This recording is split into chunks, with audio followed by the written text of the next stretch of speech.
So I'm Jeremy Sanders. I was a professor of chemistry at the University of Cambridge, and then I was a Pro-Vice Chancellor in the university, responsible for all aspects of people, essentially, human resources, where I became particularly interested in what we would now call diversity and inclusion. Okay, so why do I prefer to talk about equity and inclusion rather than diversity or gender equality? When I first became interested in this area, the biggest problem that one could see is that women are 50% of the population, but there were very few women with successful careers in academia, and particularly in the sciences. So the focus 20 years ago when we started was on improving equality of opportunity, making sure that there were no formal barriers for women to be successful in applying for jobs and in pursuing their careers and becoming promoted.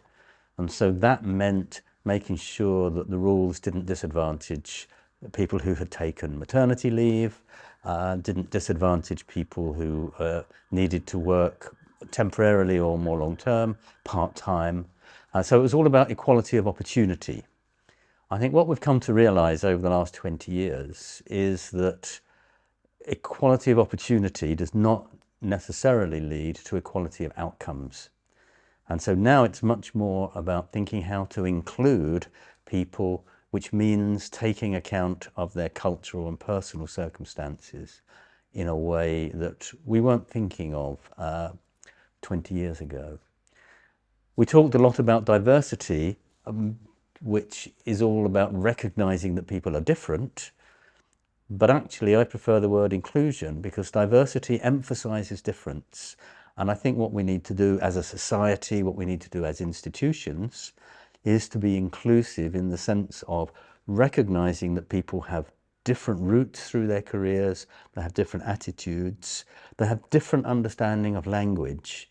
And one of the things that's becoming clear is that even the way you word advertisements, the language there can be very off-putting or it can be welcoming and inclusive. So that's why I prefer to use the word inclusion. So how did I come to this point to be interested in this area? I think it actually goes back to my childhood. My grandparents and my parents were immigrants from Eastern Europe, fleeing persecution. We didn't have much money, but my parents saw education as the way out of poverty. Grew up in a council estate, went to a comprehensive school. Couldn't come to Cambridge as an undergraduate, but I came here to do my PhD. And as I worked my way up through the system and I found myself on more and more senior committees, I became aware that for somebody like me who was not interested in sport, who had no background in drinking in a pub because of my family background, there was, one was kind of excluded from the boys' club. Sitting around the boardroom table, the bonding between mostly men would be about football and rugby and cricket and drinking, and I wasn't interested in any of that. So I found myself identifying more with the women. Of course, there are some men, there are other men like me, but broadly speaking, that's quite a gendered set of attitudes.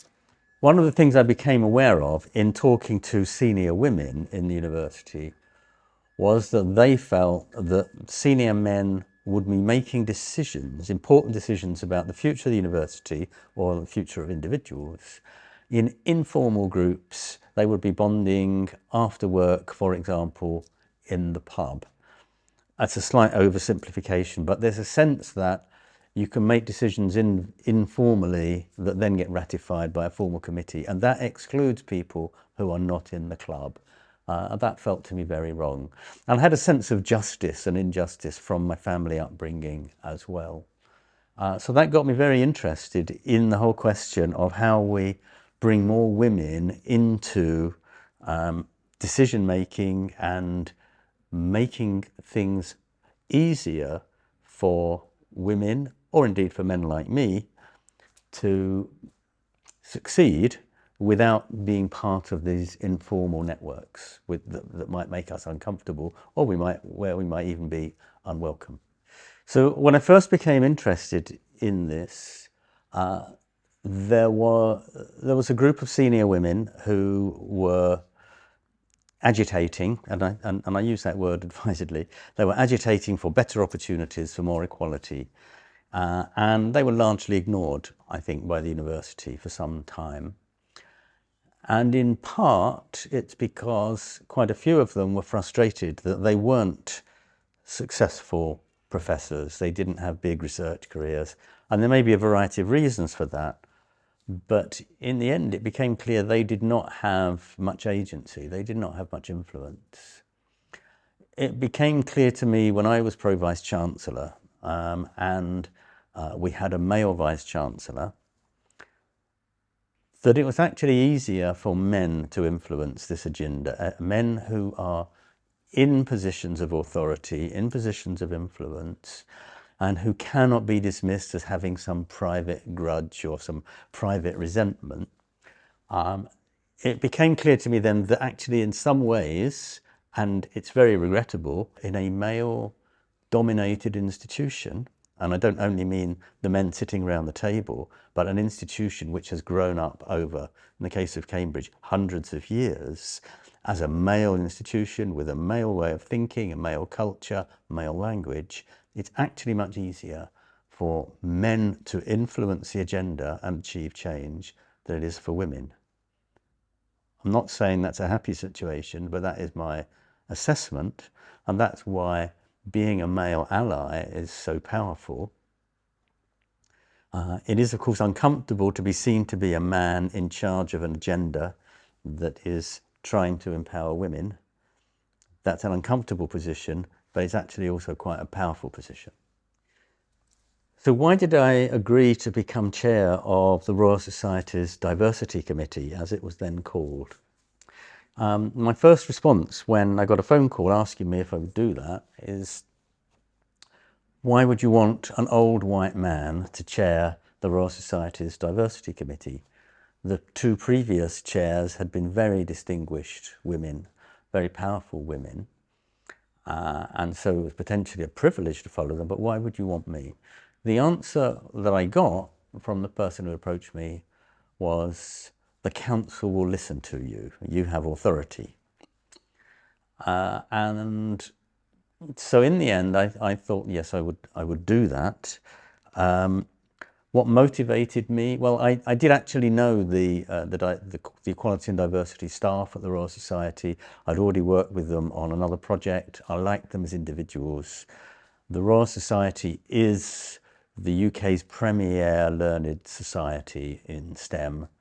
And if one has an opportunity to influence it, the way it operates, then that seemed to me an important way to be able to contribute. At the moment, the mean age of Fellows of the Royal Society is 75. Almost all of us are white men.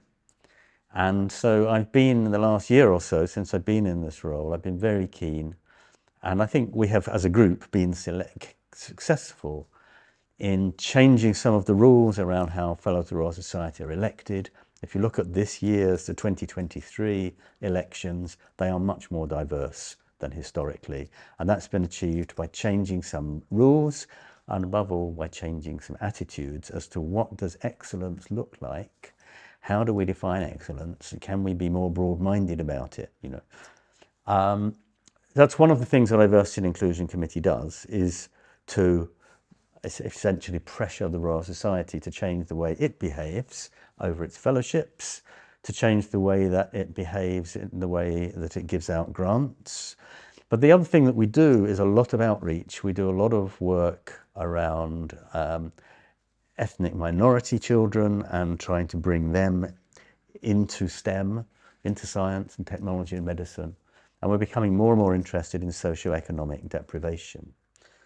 So if I can come back to the original questions, why I'm interested in gender equality, I would say now I'm at least as interested, not that the gender problem is solved in its entirety, but I'm now at least as interested in how do we deal with the deficit in ethnic minorities, particularly the Black community.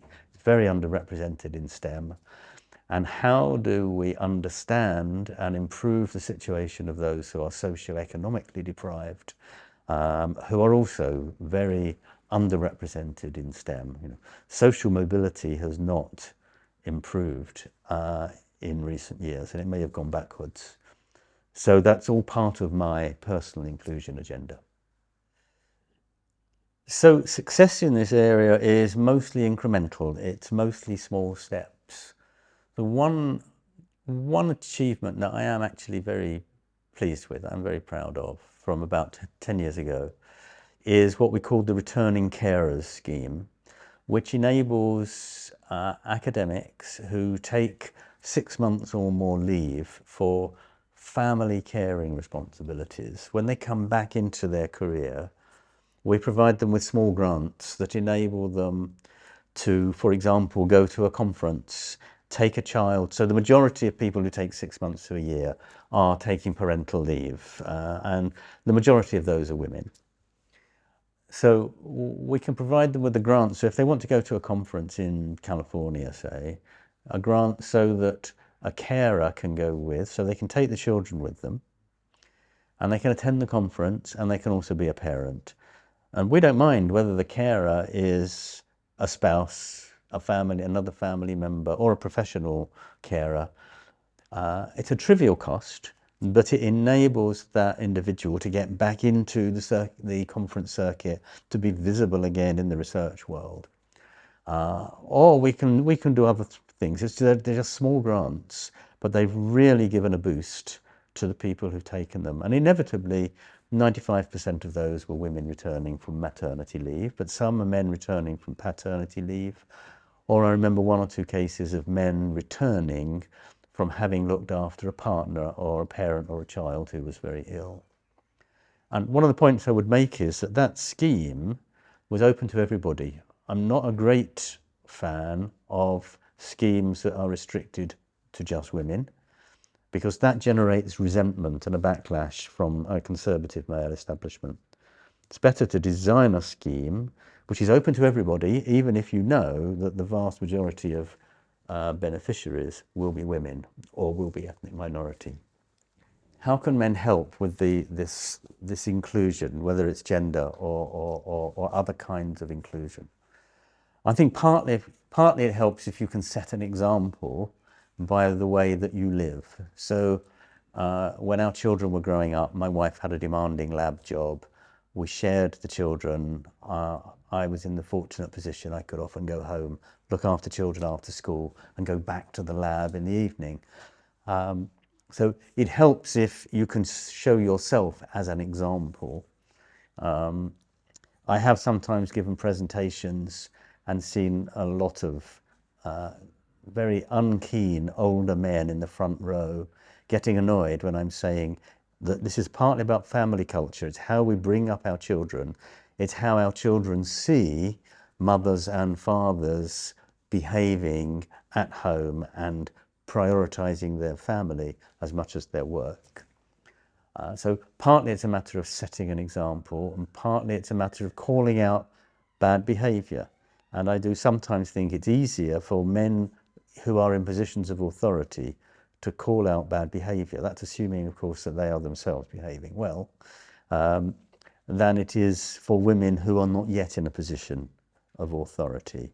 It's not always a comfortable or popular position to be in, and you can get something of a good deal of resistance from conservative men who might feel threatened.